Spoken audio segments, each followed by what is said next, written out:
My name is Albert Palacios. I work at the Department of Education, U.S. Department of Education, and what I do is I work in what's called the Division of Academic and Technical Education.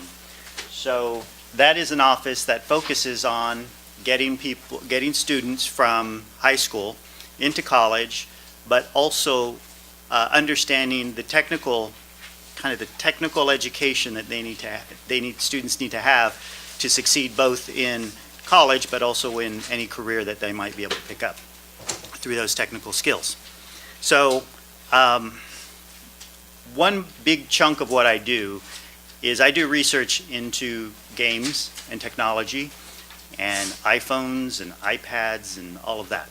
So I look at how the technology is changing that connection to education. Okay, so way back when we had, well, chalkboards, I guess, but after chalkboards there were printed textbooks, and then we've been evolving since then. So we've gone to electronic textbooks. So now that's a PDF you can pull up on your computer screen or on your tablet. And then we went to interactive electronic text. That's like a web page where you can fill in the blank or answer a question or click on a graphic-enabled content, click on a photo and do different things with it. Or multimedia, watch a video online or on your phone. And then, so from an education standpoint, and we're talking about how you would learn, how different ways of learning, you can get deeper into not just watching a video, but being in an immersive simulation. And that's where you actually take on the identity of a character in whatever you're viewing, and you're walking through that simulation. And then you have multiplayer simulations where you can be in that same environment with your classmate next to you, and you can be actually reaching or doing some sort of assignment within that simulation. So now what I'm researching is something called interdependent simulations. And it's like, wow, what's that? Well, you can play with each other in a game, and some of you may have already done it on your Xbox or your phone or your tablet. But interdependent simulations mean that the simulations start beginning to rely on each other.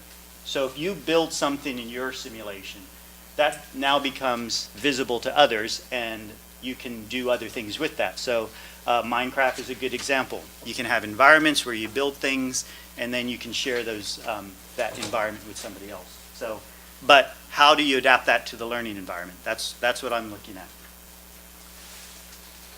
So this is our real world environment. So that was the virtual environment. This is a real world environment. So we have a transitioning teaching workforce. You have the way that the teachers look today. Some are more advanced in technology, some are not. Some schools have more technology, some do not. Some places are having teacher shortages and maybe turnover, and then the state budgets are getting tighter. So there's a lot of challenges as it relates to maintaining a good teaching workforce. Oh, hello, Shireen. I didn't see you. So meanwhile, students can be called or can be kind of grouped into the touchscreen generation. The generation that knows you can do this on your phone and it does something. And then when you have something that doesn't do that, and you do that, and you think, oh yeah, I have to push a button.